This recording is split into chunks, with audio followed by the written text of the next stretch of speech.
Because regrettably, I do not own any D&D themed shorts. Why are you even here? He's recording. Okay, we're all here though. All right. Okay, good. We got it. Chad, it took us three tries? Five, whatever. Tries in 20 Who can count? Who can count? Yeah, we're talking about a class that can't count today. It's on theme. Hey. That's good. All right. You can count on me to talk about. Okay. Well, yeah, let's get started because Will has to go in like an hour.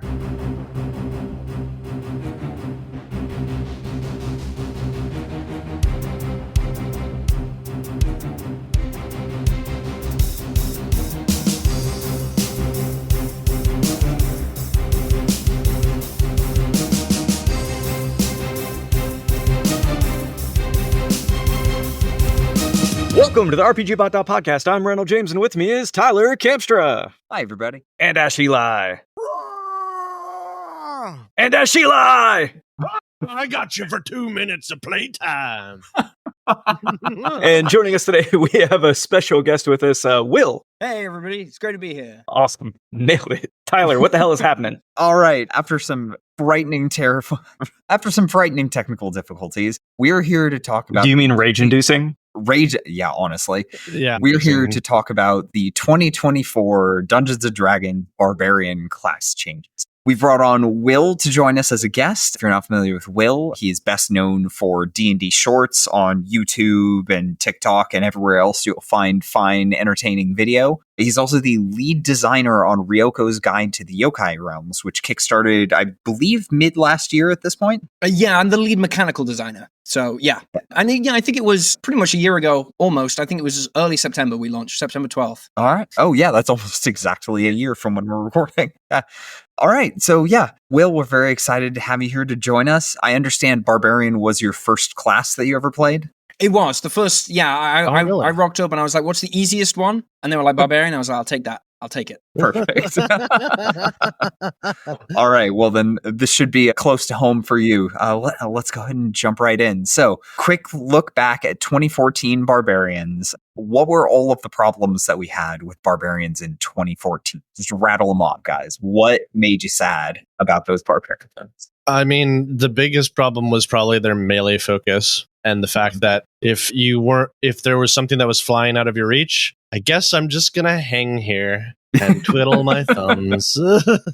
I guess it was also the lack of out-of-combat utility, right? They were a combat-only class. And pretty much the features pushed you to invest in only your physical stats. So unless you were doing something wacky with your build, you were pretty much dumping intelligence and charisma and kind of dumping wisdom. You know, maybe you have a little bit in it to protect you on some wisdom saves, but there was no real incentive to be the face or anything even approaching that, which was a shame. Yeah, it's like, if I can't overpower it with my strength, if I can't leap to it and choke it to death, what am I even doing here?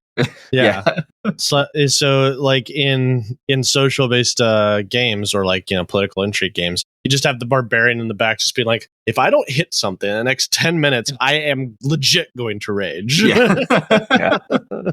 I think there was also the problem where there was no significant barbarian feature beyond like level 5. Like maybe the advantage on initiative rolls was okay, but the old brutal critical is just not very... I mean, extra damage is fine, but it's not transformative. Nothing about your play style is evolving beyond the point that you get your second attack. Like, really, the difference, subclass features maybe, but in the core barbarian class, you kind of get nothing beyond that level of significance to evolve the complexity or your options. I think that was a shame. Yeah, like there's no way you were keeping up once you get to like tier 3 play. Like everybody else is going to outshine you.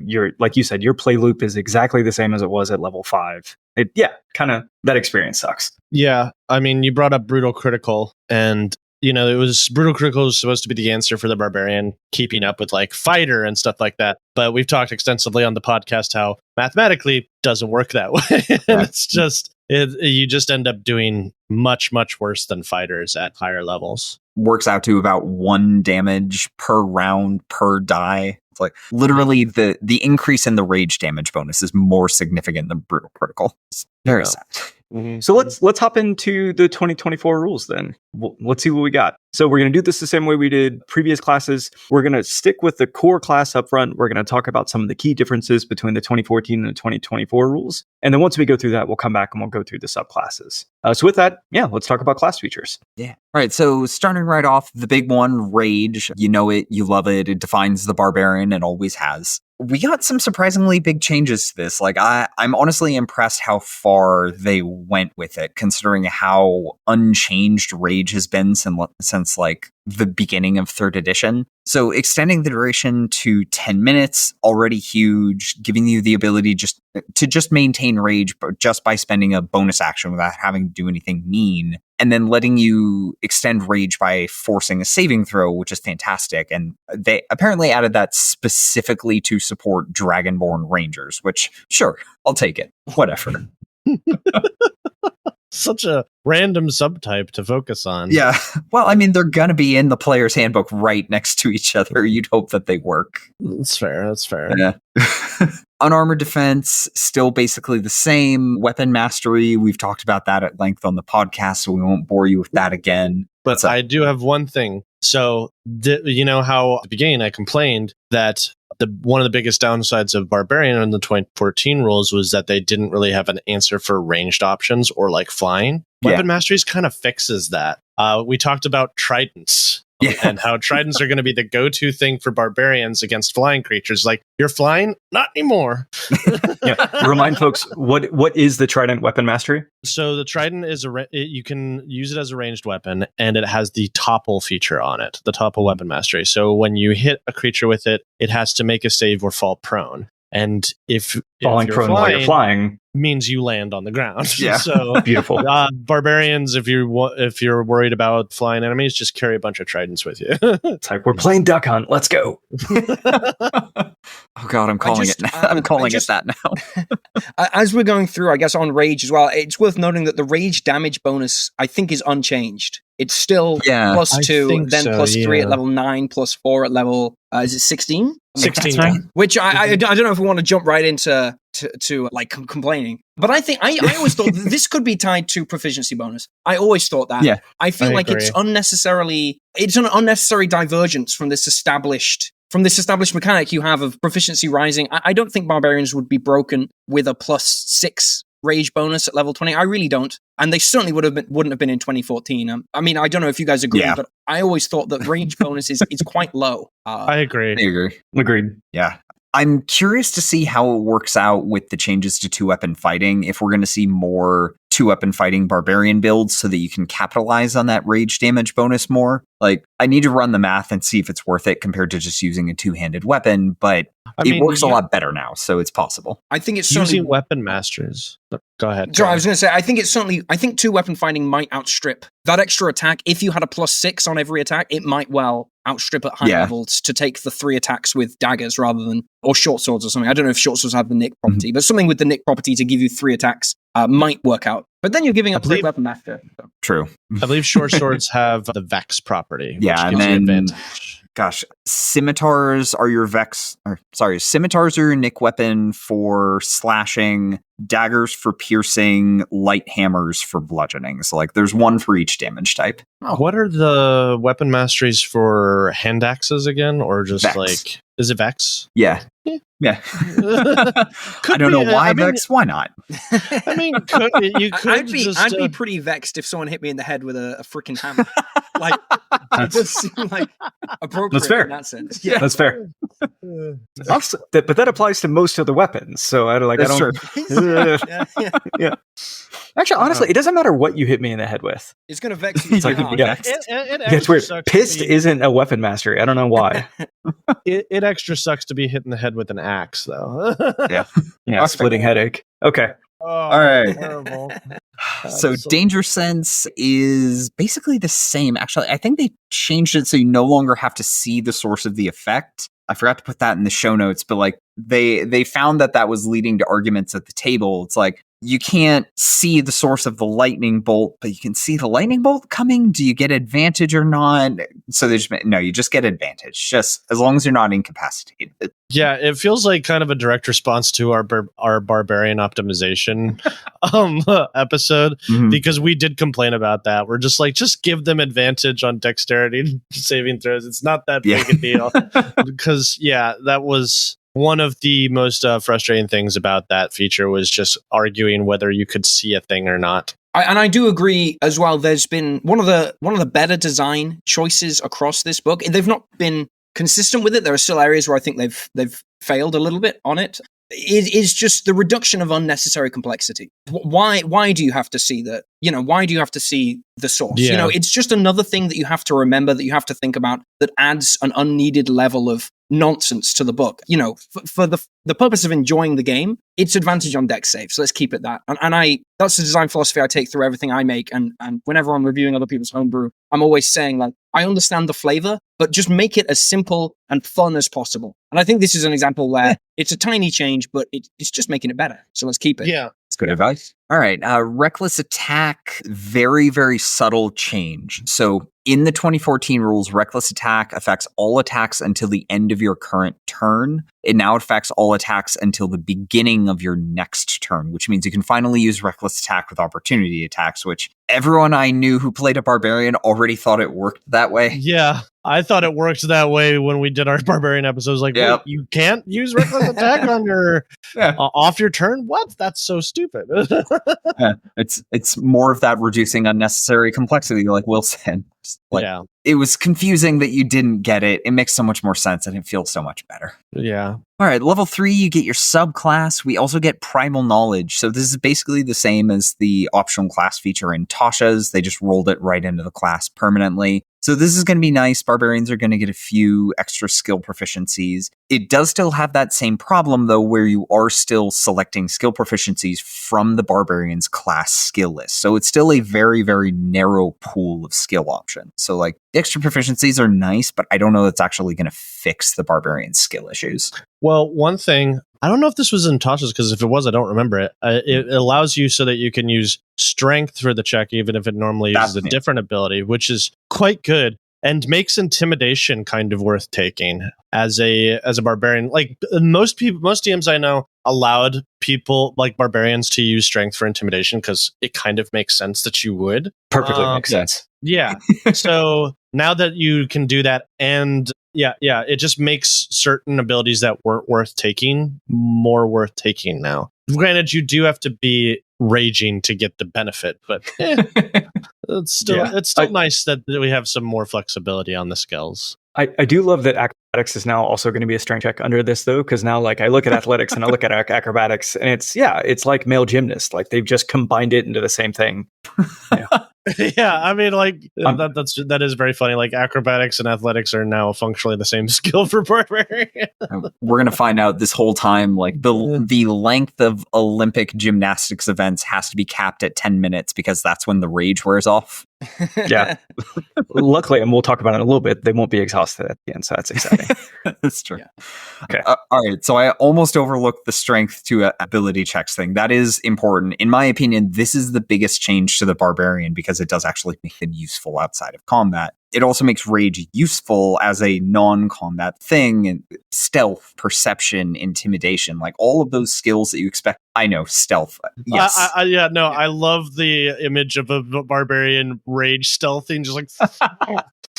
And the rage does give all of them advantage too, because you have advantage on strength-based checks. Ability checks. So not only are you using a great stat, they are very good at this narrow set of things, but they're very good at it. I think I agree. It's the best addition. I think it's a really elegant solution.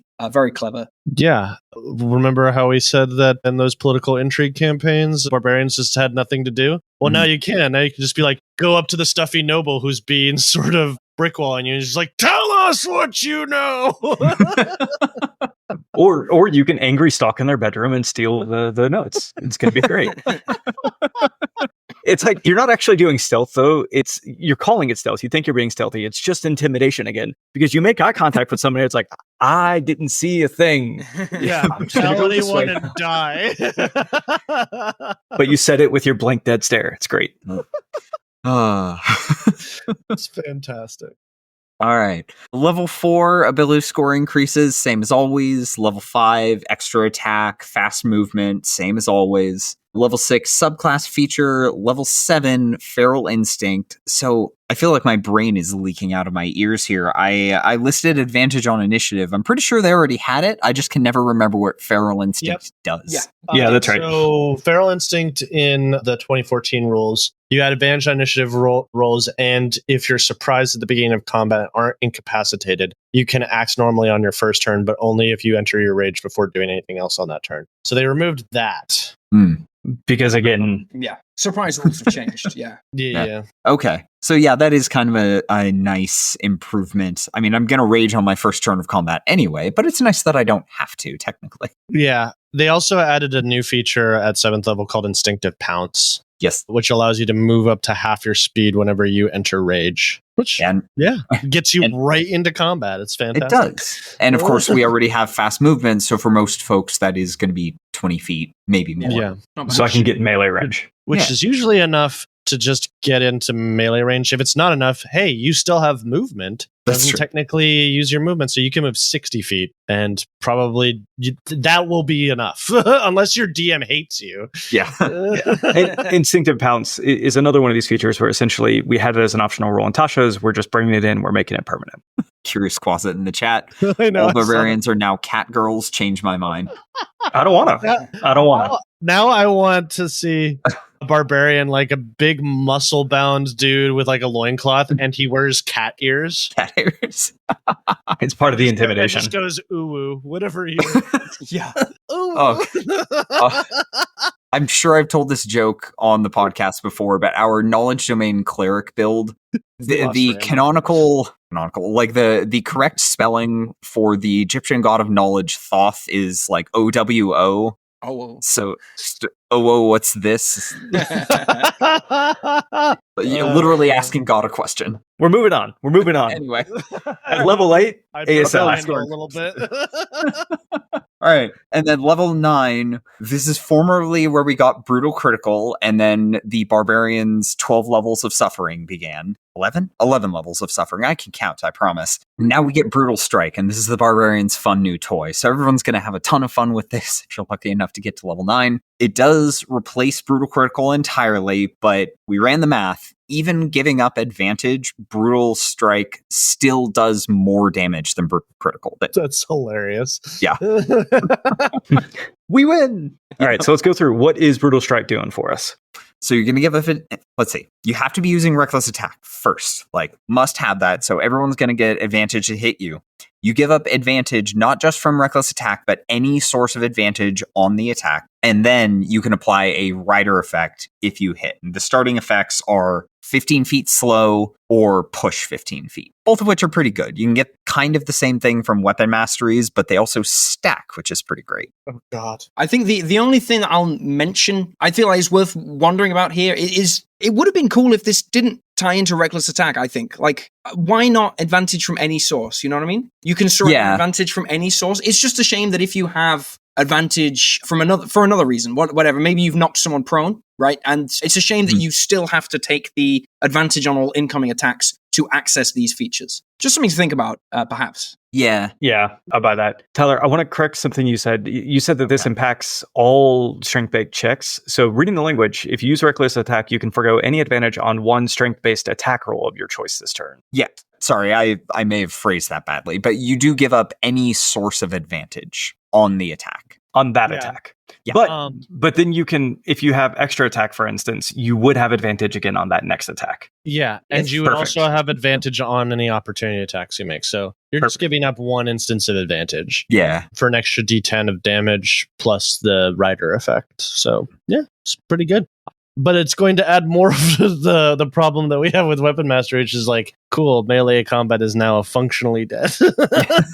All right. I want to call out, this push effect says directly away. Okay. I'm pretty sure we talked about this on the monk episode, but directly away, not just away, not away at an angle, straight away. Directly away. Yeah, which means no knocking them up into the air like elementalism monks, unfortunately. Tragically, yes.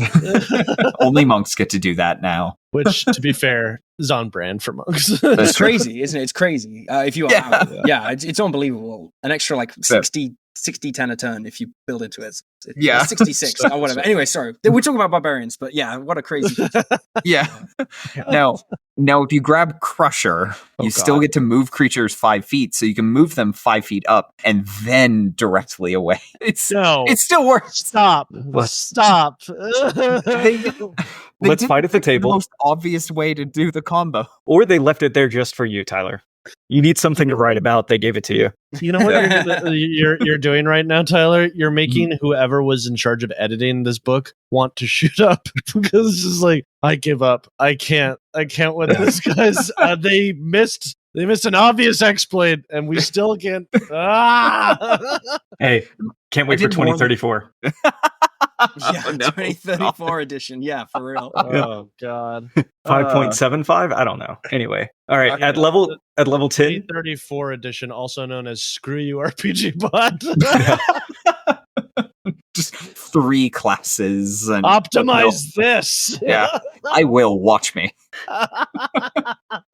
All right. Okay. All right. Level 10, we get another subclass feature. Level 11, Relentless Rage. I'm pretty sure this is basically the same as it was. It's just really hard to knock you out of rage now. Or no, sorry. Relentless Rage is the one that keeps you from dying. Man, see, I keep forgetting what the names are of the features. I'm getting Relentless and Persistent mixed up. Relentless is the one where you get so angry you don't die. Yes. Yeah. It used to be the Zealot Barbarian thing. Now it's every barbarian, right? Yeah. It slightly improves 2024 to 2014. So in 2014, if you succeed, you drop to 1 hit point instead. In 2024, you drop to a number equal to twice your barbarian level, which might as well be 1. Yeah, no, this was actually a baseline feature for all barbarians. The Zealot Barbarians, I think, got the ones where, like, it was the death saving throw stuff. You literally can't. Yeah, that's it. Yeah, I remember. Yeah, can't die from hit point damage. Yeah.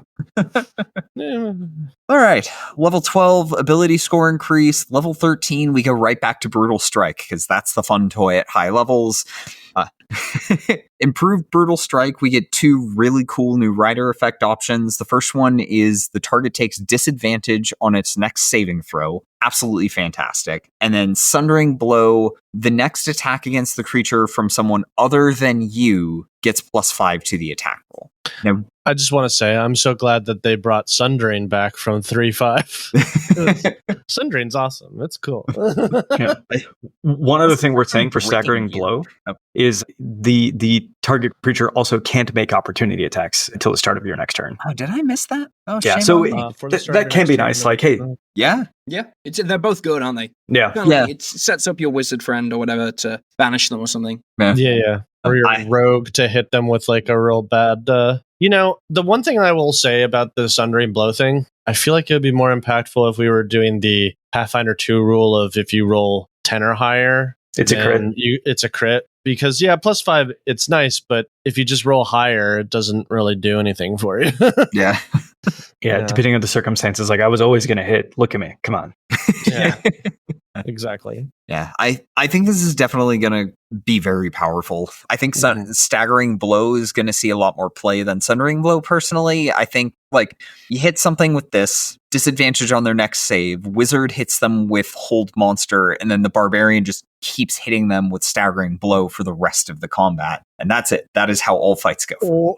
Yeah, Staggering Blow so that they have disadvantage on the save to get out of... Yeah. That's brutal. That's brutal. No wonder it's called Brutal Strike. Yeah. Yeah. I just Evoker Wizard Fireball, right? Like, we're gonna... Why not? Yeah. I didn't ask where my friends are. I said I cast Fireball. Okay. All right. Level 14, more subclass features. Level 15, Persistent Rage. Yeah. Now, this is the one I always get mixed up with Relentless Rage. They are very similar. Okay, so they added a thing to this. So once per day when you roll initiative and don't have any uses of rage, Actually, you can still have uses of rage. Just once per day, you can regain all of your rage uses. Realistically, you're only going to use it when you're out. Otherwise, like, what are we doing? What are you doing? Make better choices. Yeah, so this persistent rage used to be your rage is so fierce that it ends early only if you fall unconscious or if you choose to end it. Now in persistent rage, right, it's all the rider effects that are all the impact that Tyler was just saying. Your rage ends early if you are unconscious, if you have the unconscious condition, if you don heavy armor. Yeah. Which you might actually have time to do now that rage lasts 10 minutes. Yeah. They have to patch this somewhere. Doesn't it take 10 minutes to don armor? It depends on the type of armor and whether or not you have help. Squires are meta. Yeah. I always wanted to make a heavy metal barbarian. I think that's such a obvious idea for a subclass that I've never seen. Like, yeah, the heavy armor barbarian feels so obvious. The battle rager was the closest we've ever gotten, and it was just hot garbage. Yeah. All right. Yeah, persistent rage, very important. We hit basically everything there. It's really hard to knock you out of rage, and you're going to have tons of rage uses. By this level, you also have, do you have 5 or 6 at this point? Yeah, you've got 5 uses per day, so you now effectively have 10. And if you somehow manage to rage for an hour and 40 minutes in a single day, well done. Yeah. Closet brought up an interesting little shenanigan. Could there be some bull that you could pull on someone to make them don armor to end their rage? Like maybe fabricate some armor around them? I think fabricate has to go in an empty space. Boo. Suggestion. You hit him with suggestion. Just like, it's going to be real dangerous in the next room. You should put on more armor. Yeah, that sounds reasonable. I think that's a reasonable suggestion. Yeah. Get dressed. It also doesn't say how much heavy armor. So, like, maybe you just put a helmet on them. Does that count? Oh, yeah. Technically, I guess well, count. Okay, look, if we're going to split hairs here, I think it has to be enough that you would give them the AC bonus. Okay. So if I'm not getting the benefit of the AC, then I haven't put enough armor on yet. No, that's fair. I think that's a valid take. I'd buy that. Yeah. Cool. All right. So that's persistent rage. 16, we get another ability score increase. Same as always. And then level 17, improved brutal strike. Like, they couldn't have given us a different name. No. What do you want? More improved brutal strike? Like superior brutal strike, greater. It's better. It got better, then it got better again. Right, but double improved. Brutal strike plus. It's going to make it difficult to reference the two different features. It's like, once you get improved brutal strike, which one? It's true. Yeah, I didn't even notice that. It should be superior brutal strike. That's the usual wording is improved superior. Yeah, it definitely should be superior. This book is garbage. Nobody buy this book. You don't need the book. Yeah. Watch Will's videos, read RPGBOT.net, listen to this podcast is all you need. Delta in the chat, cunningly brutal strike. Every orc fan will understand that joke. But is it cunningly brutal or is it brutally cunning? We'll never know. Yes. All right, so this is actually a really awesome improvement to the feature, though. Like, setting the name issues aside, we get another D10 damage when you hit. Feels nice. Like, not huge, but it feels nice. And then we now get to choose 2 of the 4 rider effects instead of 1, which is so good. Yeah, so good.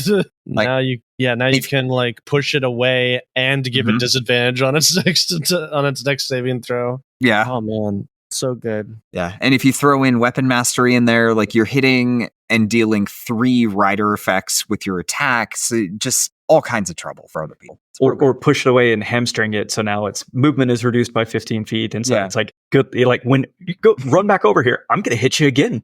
Yeah. No, I'm just imagining my barbarian just cackling and hilariously. Like, any player who's doing it is just like, I pushed them away 30 feet and they have disadvantage on the next thunder wave my wizard cast to push them away another 15 feet. Come at me. That really is how the game is going to be played. It's just we're going to take turns pushing each other from here to eternity. Yeah, the spike growth meta, like, it's the time of spike growth now. Oh, it's the best spell in the game now. It's like first level. It's crazy. Everyone gets push effects now. It's unbelievable what you can do. Yeah. Yeah, no, spike growth is just like the most powerful spell in the game now. I'm going to take all my problems and I'm going to push them over there in the spike growth. Okay. Boy, barbarians. Also great this game. Yeah. All right. Level 18, Indomitable Might. So this is the same as it was in 2014. Anytime you make a strength check the floor of the check is now, like on the D20 roll, the D20 result is now a minimum of your strength score. Not By your now. modifier, your score. Exactly. By now, your strength score is 20. You're raging. You're using strength for like that whole list of skills that it lets you cover. So you're just automatically rolling a 20 on any skill check with any of those things, which means like even without advantage, you are more reliably stealthy than most rogues. Yeah, it also means that any strength save, there's not a lot of them, but any strength save, you're just automatically passing unless you're fighting something real powerful. Yeah, you're nat 20, hilarious. right? You're nat 20ing them. So it's an Exactly. automatic Pretty much. pass. Yeah, you literally can't fail. Yeah. Wait, Yeah. okay. So that was just asking the chat. I would consider that I wouldn't consider it a nat 20, right? No, I No. don't think you so. wouldn't? I'm Okay, I Yeah, would. it I'd let depends. my players have that. Personally, I guess I'm Well, just also, a nicer person natural- than you. That's not a big deal, though. You've shown Well, the the kind of reason- man you are. If that's the person you want to be, man. If that's what He you runs games for me. He doesn't need to be nice. He Well, knows what I have done. Honestly, if he wants to have fun, I have to be mean to him. No, That's- I agree. The reason I would argue that it's not a nat 20 is then you don't get any additional benefit from your capstone feature, which increases your strength score beyond 20. So it's Yeah, just that like, would be- okay, I'm you're still right. nat 20. That would be crazy, wouldn't it? If you no longer got nat 20s because you had a 24 strength. So it's worse. Yeah. Too Yeah, good you're at right. this. Okay. Or- You guys convinced me. You got me.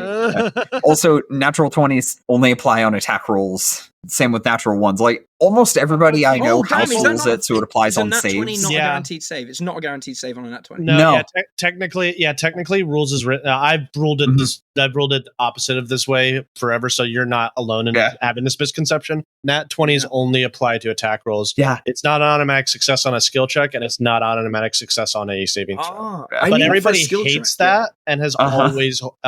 always homebrewed it as a Yeah. nat 20 is an automatic success. I mean, it's been a saving on On a a- success in every previous edition, so it's weird that it's not now. Yeah, it's also why Baldur's Gate 3 just did that. Yeah. Yeah, because it makes And- some saves unpassable, like literally unpassable, even Yeah. if you have like Yeah. a plus, But yeah, that's cool. Makes sense. Yeah. It's good ability anyway. Good ability. Yeah, it exactly. It is still good. Okay. All right. Level 19, we get Epic Boon. I think we're going to wind up doing a podcast where we just talk about the Epic Boons at some We point. will. Yeah, we will. As a reminder, these aren't new. You've just never seen them because they were hit in the DMG in 2014. And they were bad. They were. Didn't a lot Yeah. of them basically stay the same? The good ones stayed the same. Yeah. Okay, the there we level go. of high Perfect. magic was good, right? You used to be able to get another 9th level spell slot. That was pretty good. Yeah.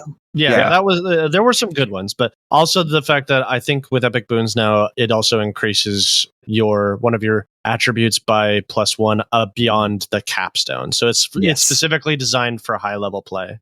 Which all of us spend so much time doing. I mean, I know me constantly, right? Okay. Hey, It's- now there's more of a reason to do it, though. So That's true. yeah. Well, I mean, the problem is like people will homebrew to get there, and that'll be a lot of fun. We need more adventures like we started to get at the end of the 2014 rules, where it's a published adventure that's taking us to high level play, so that we can use these rules. Because otherwise, like, why are we even bothering with the back half of this podcast, right? I Okay. mean, the issue is we'll have to see what the monsters are like, because the biggest hurdle for high level play in 2014 rules were monsters basically aren't a challenge anymore at that level. Yeah. Even like CR30 Tarrasque is such a joke at 20th level. There's some Or good at 12th with a magic third-party carpet. content that'll cover you though if you need it. If people out there are wondering, Yeah. you can find 100%. it. But yeah, not in the Yeah. not in the core rule. Not in the official rules, yeah. All right. Oh, hey, don't forget, we're now rolling a 21 on all strength checks. Jesus Yeah. Christ. Assuming you put that +1 from your boon into strength. And why Yeah, wouldn't why you? not? Yeah. Yeah. All right. And then Primal Champion, so good that they didn't have to change it. Yeah, your strength and constitution scores increased by 4. Jesus. Very, Christ. very iconic. It's so good they stole it for the monk, in fact. Yeah. Yeah. That's how good it was. They literally just ripped it right off and put it into them. And they should have stolen it for the ranger, honestly. I would have them steal Yeah. it again. I seriously think they could take this level 20 capstone feature and throw it on every marshal and it would be fine. God. Yeah, Yeah. that'd I feel take good. that. I could see that too. God, but anything would have been better than what we got for Ranger Capstone. God, it's so It's bad embarrassing. that It's it actually makes me embarrassing. want to simultaneously cry and scream, because it's Yeah. just, you get a +2 to your average damage. Don't you feel awesome now? Yeah. God. Man, I would take +2 intelligence over the wizard's capstone. What is their Yeah, for capstone real. again? It's signature spells. You get 2 free prepared 3rd level spells, and you can cast each of them without a spell slot once per day. It's like, it's fine. Woo! Okay. Yeah. All right. So that is the Barbarian class features. You're looking at 25 strength, maybe 24 constitution if you're very, very sparse on feats, but let's be honest, nobody's doing that anymore. But yeah, the class overall, I think it improved quite a bit. What do you guys think? Yeah, I think so. I think your damage and your utility are definitely improved and can keep pace more with other martials. So you don't feel like you're kind of a burden on the group without sacrificing any of the other things that made barbarians fun to play. It just made them more applicable in other situations. Well, and like Will was calling out up front, like the play loop got boring after level 5 in the 2014 rules because you're basically just always doing the same thing. I think with brutal strikes and having these different rider effects I can play with, and the fact that I have all of them available as options all the time, meaning that I can use them situationally, plus the general improvement of weapon masteries, overall, I think it will continue to be fun to play, and it's going to be easier to keep up with everyone else. Yeah. Well, yeah, and I think also it's I'm just kind of flicking through it again, just making sure I'm not talking on my ass. I think I feel it's more representative of what like a Conan the Barbarian would be like, because the whole like you're an idiot like rolling into battle is funny, but actually like when I imagine a like kind of like a barbarian kind of character in fiction, they tend to be like smart as well. Like they're not just stupid; they're like combat masterminds too. I think they do a really good job of capturing that fantasy better. Like I think that's like a huge win that kind of gets. You know, we look at it mechanically, but also I think flavor-wise, this is so much nicer. The only thing I wish is that I wish the rage damage bonus matched proficiency, but apart from that, there's nothing here. This is definitely one of the classes I'm like the most happy with post-transformation. Yeah, I agree. Like they definitely came out pretty well improved. It's funny you mentioned Conan, because like I feel like the Barbarians do pull a lot of inspiration from Conan the Barbarian, except for the fact that, you know, the reason why Conan was so successful was he was a brilliant strategist and tactician, and he was also like a statesman too. So like, yeah, should be able to do all of that stuff. So I'm glad that Barbarians are not useless in social situations anymore, which is cool. It's good to see. All right. Well, how about we look at some subclasses? Yeah, let's do it. Yeah. Okay, well, everybody knows the Berserker's trash. So let's go ahead and just move on. Go to the next. It's good now. It's good now. You can't fix that class. It's impossible. Yes, you can, with one simple change. They got rid of the exhaustion mechanic. And then they still made it better from there, which honestly, good for them. I'm glad they did. Yeah.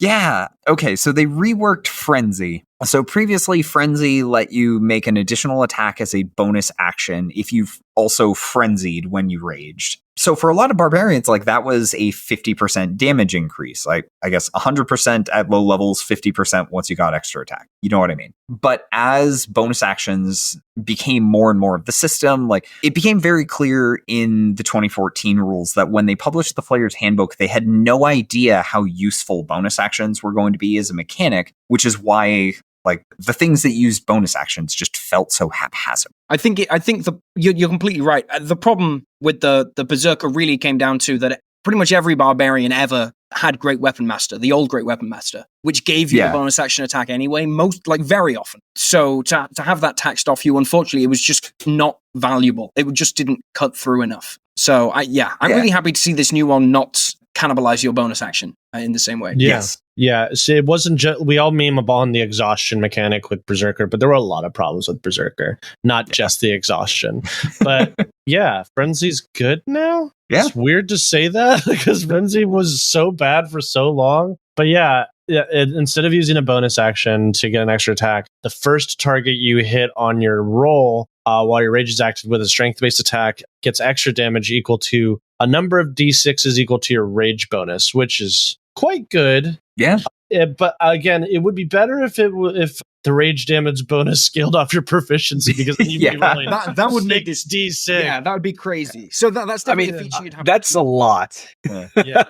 2d6, 3d6. It ain't nothing, right? It's 9 damage, 3d6, right? Or a little over 10, 10.5. Yeah, I think it's a good feature. Yeah, simple as well, right? It's a complexity thing as well. This is very easy to remember. You just roll a couple of extra d6 on your first attack. It's nice to have a subclass that's good for beginners still. Yes. Okay, I wish I'm reading the exact language. So the first target that you hit on your turn, I was kind of hoping we'd get this on opportunity attacks too, because that'd be fun. But It would be cool. That'd the answer is no. Okay. be crazy. That would be too much fun, Randall.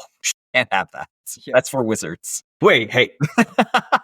Yeah, wizards are out here casting like haste and polymorph as a reaction with the new feats. Forecaster. Yeah. Yeah. But Jeez, no, you Lord, cannot I think have your reaction. A measly bit of extra damage. Yeah. Okay, fine. All right. Level 6, we get Mindless Rage, exactly the same as it was. Immunity to Charmed and Frightened. Am I wrong? I think that there is one change. I'll have to double check. Okay. But I believe with Mindless Rage, if you were already under the Charmed or Frightened condition, it just suppressed those effects while you were. That's right. But now it just completely gets rid of them, which I think is a good change. Yeah.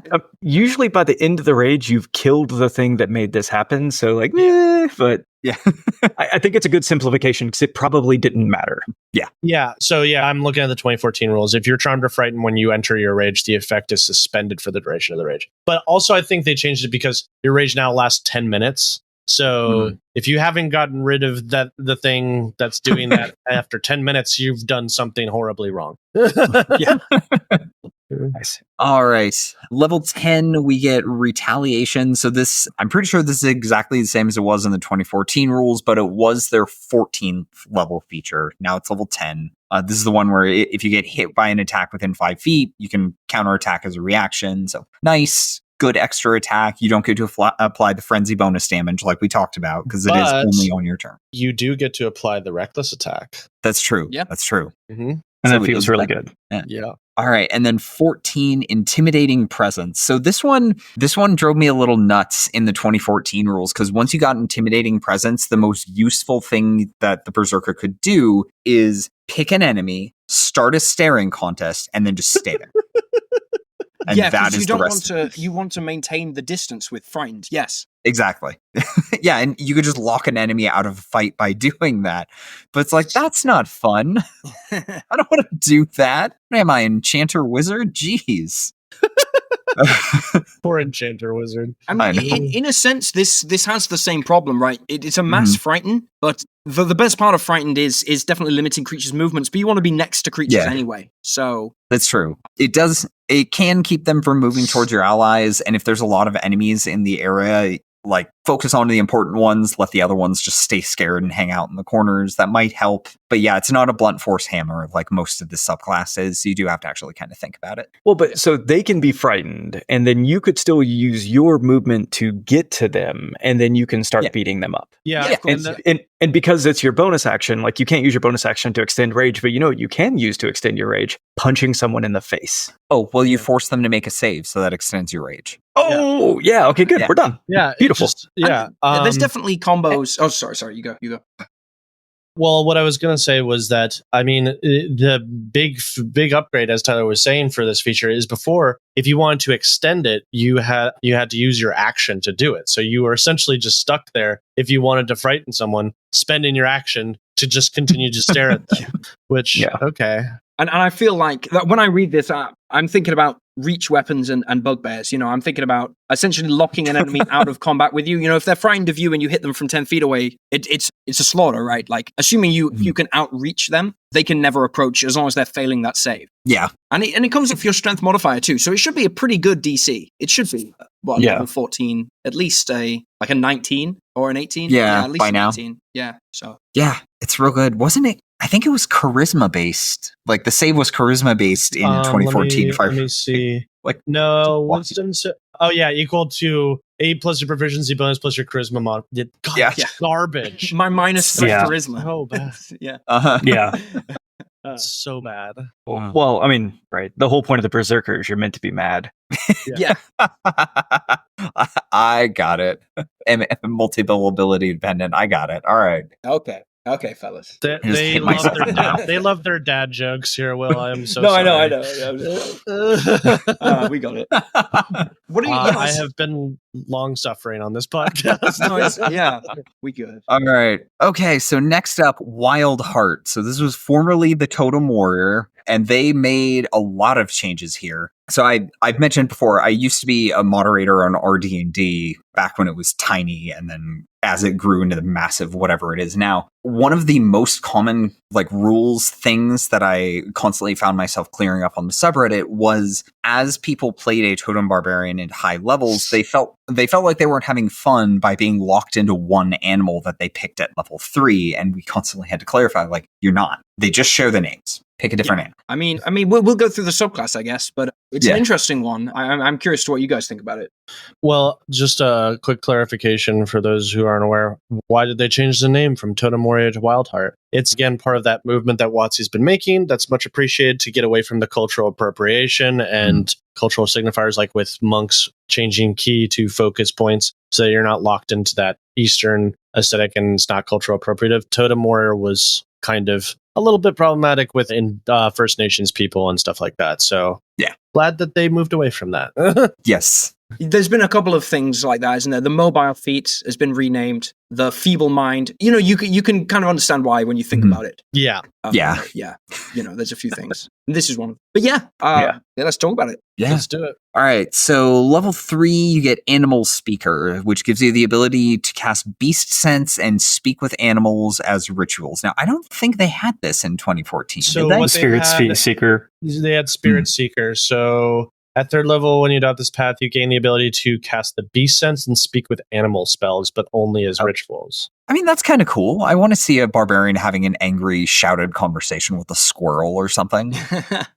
There's storytelling there. It's a good flavor, isn't it? It's one of those reasons why the old Totem Barbarian was so good, is they got this. It gave barbarians something that a lot of them missed until the Giant came along, which also had a couple of cantrips. It's just something to do. Yeah, good feature. It's the same. It also is what made them probably one of the most popular subclass picks in Baldur's Gate 3 because of how infamously hilarious and useful Speak with Animals is in that game. I still wouldn't know. Man, you will soon, because we're gonna do that 12-hour / 24-hour stream. That'll be great Someday. Keep an ear out. Yep. Okay, level 3, Rage of the Wild. So this used to be called Totem Spirit. This is the first one where you pick an animal and get a related ability. The animal names are all the same at this level. All of the other ones have changed. They didn't keep any of the new animals introduced in Sword Coast Adventurer's Guide. I don't think they really needed them, especially with all of the optional class features that are now just part of the class. So, yeah, it feels good. I will say Bear got nerfed. Yeah. So, but Bear only gives you... Nerfed. So Bear used to give you resistance to every damage type, apart from Psychic, I think? Yeah. Whereas now it gives you resistance to every damage type except Force, Necrotic, Psychic, and Radiant. So there's now... You used to be able to get resistance to everything with a couple of choices of species. You're not going to be able to get that now. I don't think this is a disgusting nerf or anything. Those damage types aren't too common, but it is a shame in a way, because it was a fun, simple feature, wasn't it? To feel like a nice fantasy to be untouchable a little bit. Yeah, but I mean, the thing is that I can see why they did this, because they wanted to encourage people to do other things, and Bear was too good. It was just there was no reason to take anything else. That being said, I do like that you can now just, it's not something you're locked into now. It's whenever you rage, you get to choose one of 3, which is cool. Yeah. Yes. It's fantastic, actually. Yeah, I keep forgetting that you just get to choose every time you rage. Like, that alone is just such a huge improvement to the subclass. Yeah, it's great. It's basically like Wild Magic Barbarian, but you get to choose instead of it being just for you, which is, it's very cool. Yeah. And then there's the Eagle, so you can, when you rage, you can disengage and dash as part of that same bonus action, and then you can take the bonus action all through that rage to disengage and dash all the way through. So pretty fantastic. Yeah. Better than the old one, actually. Well, I don't know if I feel like it's better than the old one. So in the old one, while you're raging and aren't wearing heavy armor, other creatures have disadvantage on I didn't read good. I needed to keep reading those next. Okay. Full disengage on everything. This is better. Yeah. What I meant to say a second ago is you're right. Nice. Yeah. That's cool, man. Yeah, for real. I appreciate that. You're we're gonna get along just fine, I feel like. I always catch up eventually. Okay. No, that's good. I do wish they had stolen a little bit more from Baldur's Gate when it came to the Wildheart stuff, because Wildheart Barbarians, like your totem, also gave you a cool special action Like with Eagle, it was like diving leap or whatever. Like if you jumped, you could jump down onto a creature and deal damage to it in one action, which is just, that's very cool.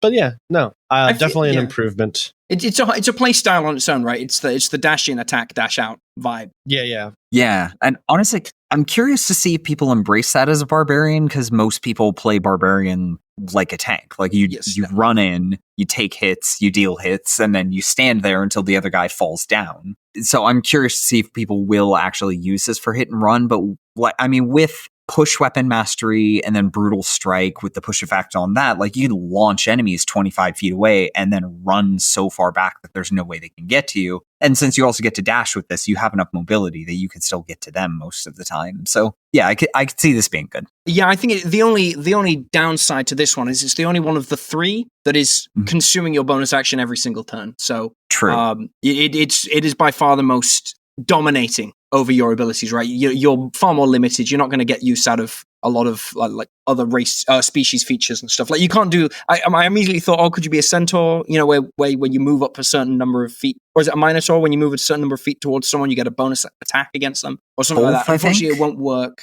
Yeah, I'll have to double check. But it's good, but it's worth bearing in mind that it's going to eat up your bonus action every turn. You're not going to have room for anything else other than this and attacking. Yeah. Yeah, that being said, if people don't pick bear most of the time, I think the one they are going to pick is wolf, because if I'm reading this right, your ally doesn't have to be within 5 feet of the enemy to get the bonus. The enemy just has to be within 5 feet of you. So that's crazy good. Yeah. Yeah, I could see if I was playing this class, I would probably ignore the other two and just play wolf, because that's incredible. But everyone has advantage all the time. As long as I'm in melee with this guy, you have advantage. Okay, wait. Does the rogue's attack doesn't have to be? Sorry, what? Yeah, the rogue's attack doesn't have to be a melee attack. So you. Yeah. You can build around that. I think wolf was always good and overlooked because bear was so simple and easy to understand why it was good. But I think wolf's always been in the conversation. I'd say now it probably is the best. Yeah, I agree. It's so good. Like again, like it just increases the DPR for everybody on your team without the wizard having to sacrifice concentration on fairy fire or anything like that. It's just like, get the guys to group around me, and now you all have advantage on all of them all the time. And then I can Sundering Strike so that you have they have disadvantage against any saves you do, wizard. Barbarians are so good. Now, okay, I want to peek back at bear real fast. So the changes, so it no longer gives you resistance to force, necrotic, radiant, and psychic. So those 4 damage types. Like as I look at spells and features and all the other things, those 4 damage types are being used to get past more common damage resistances. So like monks empowered blows at level 6, your attacks can deal force damage. Circle of the Moon Druids, you can make your attacks deal radiant damage. So like those damage types are being used to get past more common damage resistances. So it's interesting to see that they're using the same thing on players. I'm curious to see if high-level monsters rely more heavily on those damage types, and if we just realize, like, at high levels, bear stops mattering. But we won't know until we have monsters. Yeah, I could foresee bear being probably the worst one, depending on how much they choose to lean into those damage types. Because if they use those damage types a lot, bear's functionally useless. It's just like you're better off just using eagle or a wolf, which is going to break a lot of people's hearts. But honestly, hot take, good. I'm tired of barbarians. Sorry. You were a boring class. and I'm expecting... you go. I'm expecting to see a lot of Aasimar barbarians specifically to fill part of that damage resistance gap. Yep. And if you really want to do a bear, like if you like the bear, you can just play the old version, right? Like no one is... Yeah. You know, like the old version of the bear is better, so it's like, why not, right? You know, it's your game. If your DM's cool with it, I'd totally let someone be an old bear if they wanted to. Yeah, my thing would be like, okay, if you want the old barbarian, then you're playing the old totem warrior. Yeah, exactly. This isn't like a mix and match. Yeah, like, okay. I want to take this feature, but I want to keep the other feature from the 2024. No, you're playing the 2014 stuff with us now. But you're not going to do that, though, I don't think. No, I agree. It's worse. But you could. Yeah. Yeah. Yeah, you could. All right, so that's level 3. Level 6, we get Aspect of the Wilds. So this one, instead of changing every time you rage, it changes on every rest, so short or long. And they changed all of the animal names. I do not remember what they used to be. I think it only changes on a long rest, not a short rest. Do I have that written down? Oh, yeah. I have it in my notes. Can be changed on a long rest. Jeez. Way to go, Tyler. Can't read. No, it's all right.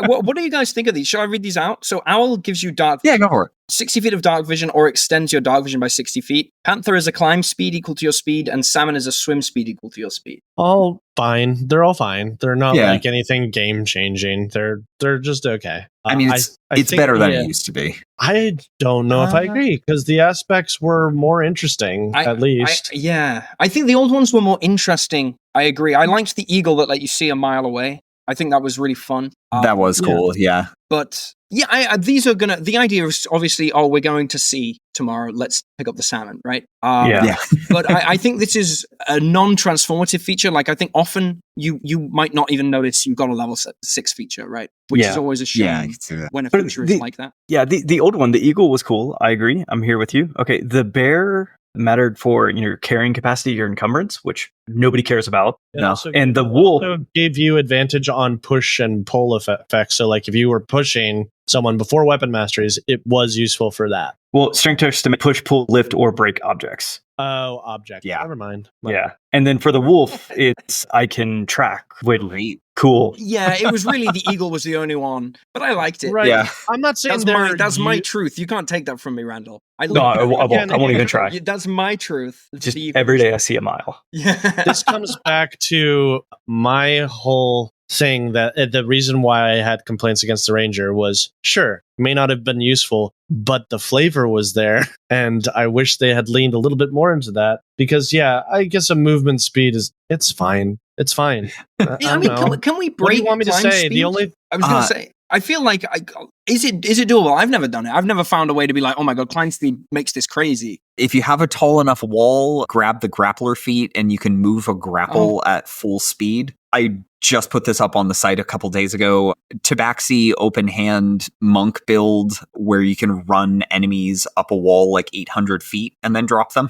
Okay. Yeah. There you go. Yeah. That's pretty good. Yeah, there's some useful in combat. I would say that Panther's probably the one that most people are going to pick. Yeah. But I will say, something that gives me joy is Salmon Barbarian. If you're going to do Salmon Barbarian, I'm going to necessitate that when you swim, you swim like a salmon.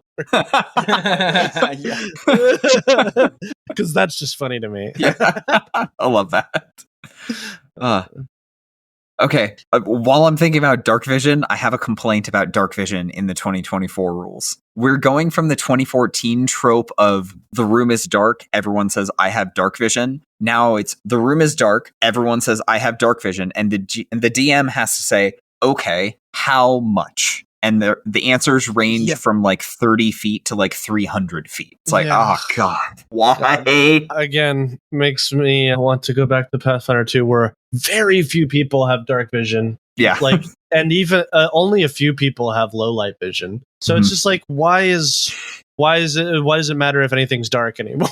Exactly. We don't need that description in the even in the adventures. Like, for instance, Eve of Ruin. Most of the dungeons are just like, this place has no light at all, and all descriptions are based on the assumption that your players have some sort of light source. I'm like, then why mention it? Yeah. Does it matter? All right. Let's see. Number 10, or level 10, number 10. Geez. Nature Speaker, renamed from Spirit Walker, but it is mechanically exactly the same. I believe you just cast Commune with Nature. Yeah, Commune with Nature is a ritual. Yeah. You learn where cities and rivers are and stuff. Great. Woo! Pretty nothingy, in my opinion. But it feels like a flavor spell, but it's another one of those where it feels like you basically didn't get a feature. Yeah, these guys are definitely carried by their third level feature, aren't they? Like, it's pushing them all the way through. All right, level 14, Power of the Wilds, formerly called Totemic Attunement, and this one can also be changed every time you rage, unless my notes are wrong, which who knows that's at this right. point. Now, these are really, really cool. Falcon Lets You Fly, 2014 is, I believe, just, oh gosh, what was it? Lets You Fly. Falcon lets you fly. Lion, any enemies within 5 feet of you have disadvantage on attack rolls against anyone except you. So like that's going to pair super well with Wolf, I think. Yeah. And then Ram, knock an enemy prone on hit, no save. Just add that with that's brutal so strike. silly, isn't it? Yeah. It's good. Although it's So there's not significant changes between these and what we had with the Totemic Attunement previously. They rearranged the names, they rearranged the order. One improvement that I'll call out, what used to be Eagle is now Falcon, and I think Tyler Torture Point, they did that to have the clarity of not having the repeated names. Yeah. Eagle used to be, the benefit works only in short bursts. You fall if you end your turn in the air and nothing is holding you aloft. They're going for the verisimilitude of like, he's eagle-like, but he's not an eagle. In the new language, while your rage is active, you have a fly speed equal to your speed if you aren't wearing any armor, the end. So I can start my turn in the air, end my turn in the air, and everybody's like, that dude is up there. Yeah, I mean, that was a good change because we're level 14. Fly doesn't break the game at this point. Just let them have fly. But I will say, aside from that, like Randall said, not much has changed from the features, except now you can change them every time you rage, which is fine. But they eliminated some choices. Give us more choices, please. I would like those back. Well, they had to narrow it down because now you can change them. So now every additional choice. And I do have a complaint with the Ram is like, oh yeah, we avoided the prone with no save on the weapon mastery, but we're going to give it to you now. Thanks. Yeah.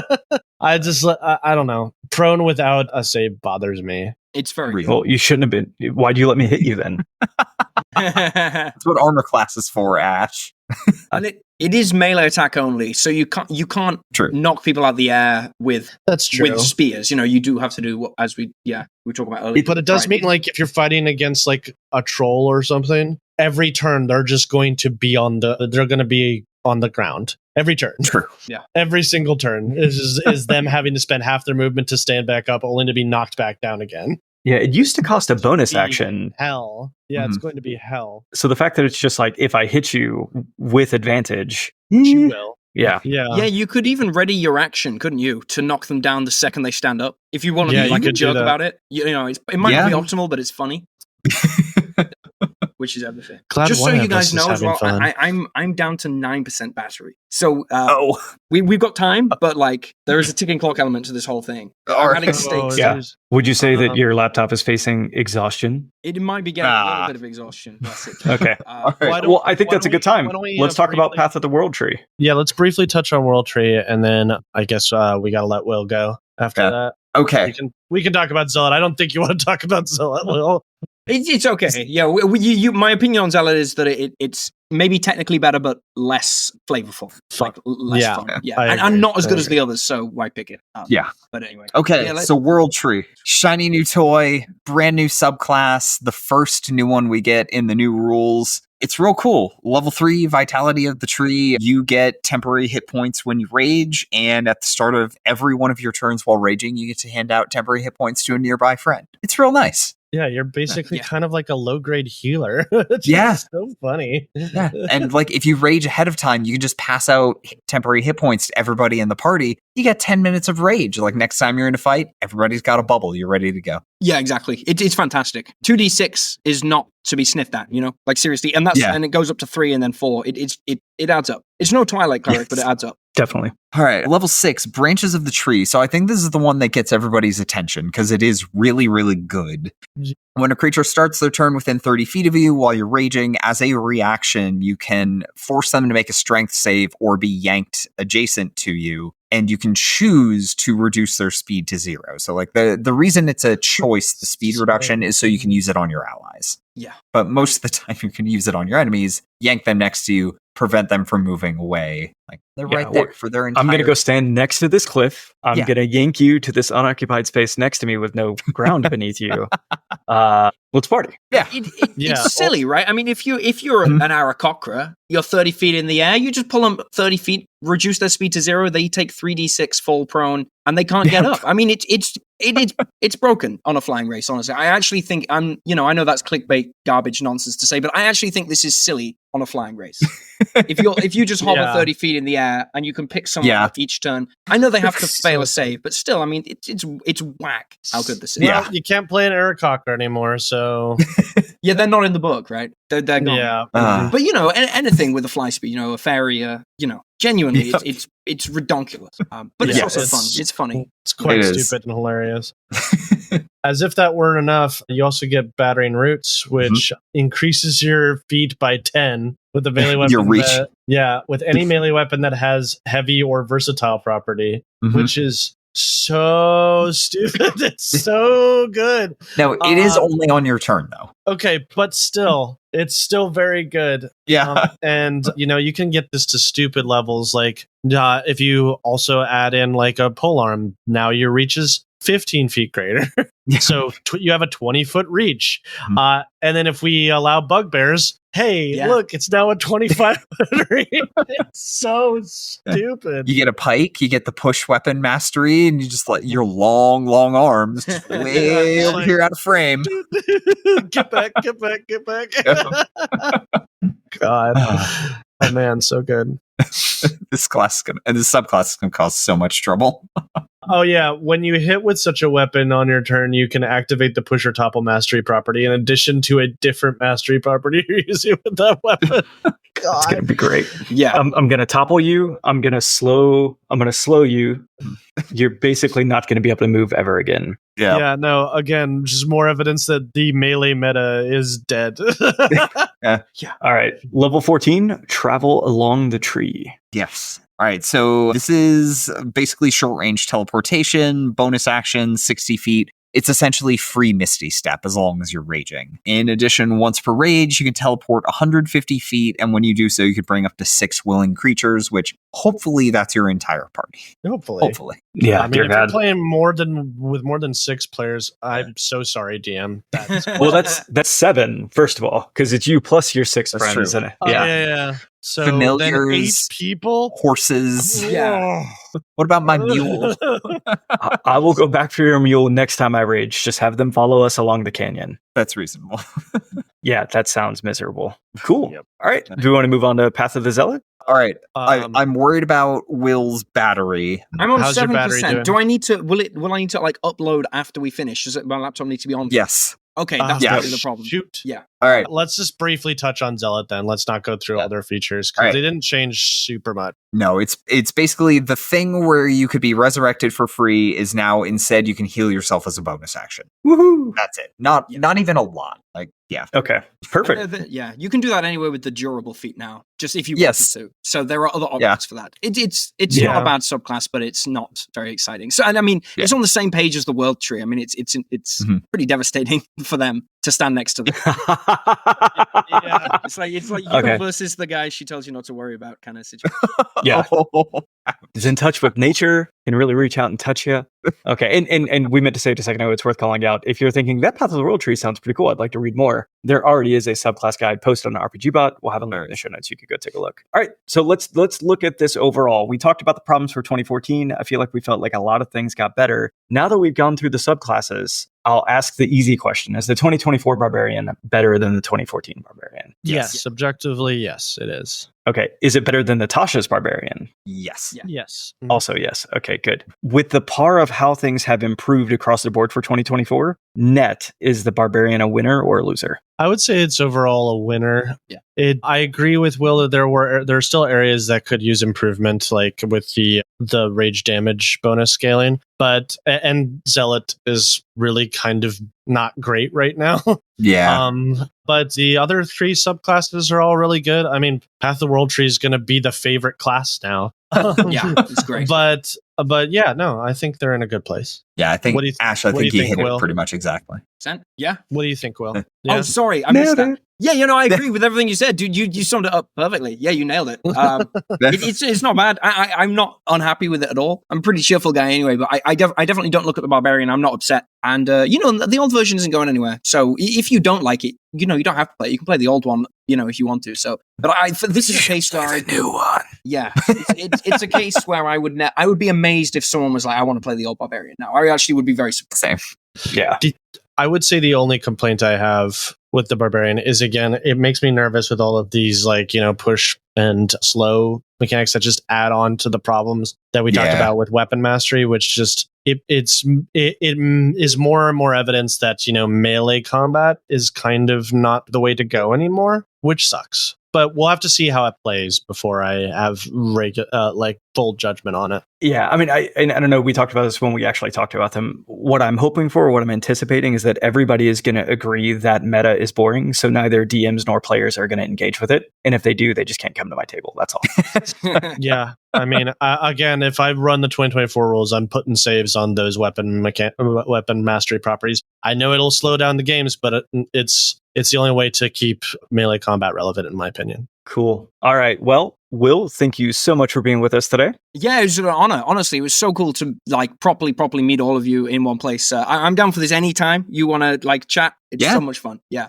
Nice. Awesome. Where can folks find you on the internet? Yeah, if you just type in D&D shorts, I'll pop up. If you want to, the thing I'm doing, if you hop on any of my videos right now, you'll see that there's a series of fundraisers towards Children International. So if you've got £5 burning a hole in your pocket, you want to save a life, because why not, right? It's $5. It's crazy what we can do with $5 each. Just hop onto any video or just Google Children International and dump them a $5, and that's your good deed for however long you want to count it for. Really good cause, really wonderful charity. So, and personally, I have connections with them and they're great. So I really do recommend that. Awesome. And there is a link in the show notes right now. So if you're like, I want to do that, but I don't want to search anything, you can just go click the show notes and you can make that donation right now. Awesome. Yeah. All right. All hail to Leisure Illuminati. Hail. Hail. I'm Randall James. You'll find me at amateurchat.com and on Twitter and Instagram at JackAmateur. I'm Tyler Campsey. You'll find me on RPGBOT.net, Facebook, Twitter, YouTube, RPGBOT.Net. And I'm Ash Eli. You can find me raging on Twitter at Graven Ashes. Also, I currently working on scripts with Will D&D Shorts. So if you go to watch his YouTube videos, you're also supporting me. So thank you for that. If you want to hire me to run a game for you, maybe the 2024 rules, just find me on startplaying.games. All right. Link in the description. Before we jump into the outro spiel, we should probably let Will disconnect and upload so his battery doesn't die. Do I just hit leave and I'm gone? I think so. I don't think it works that way. I think shoot. Just do the short version of the outro. The short version is what's there. I'd be done. Good. Okay. Speed read it. Go.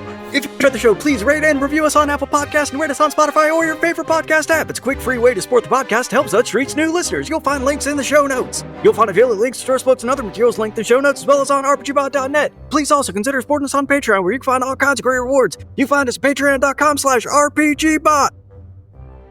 We did it. Will's frozen. Oh no! Did we take too long? I think we took too long. Oh. Yeah, his laptop. He just texted me. His laptop. Oh no! Oh, I hope he's got a charger. Oh, that's bad. Nope. Yeah, I don't think he does. Oh. Yeah, we should have just killed it immediately. Okay. Oh man. All right. Yeah. We took literally seconds. It was a difference of seconds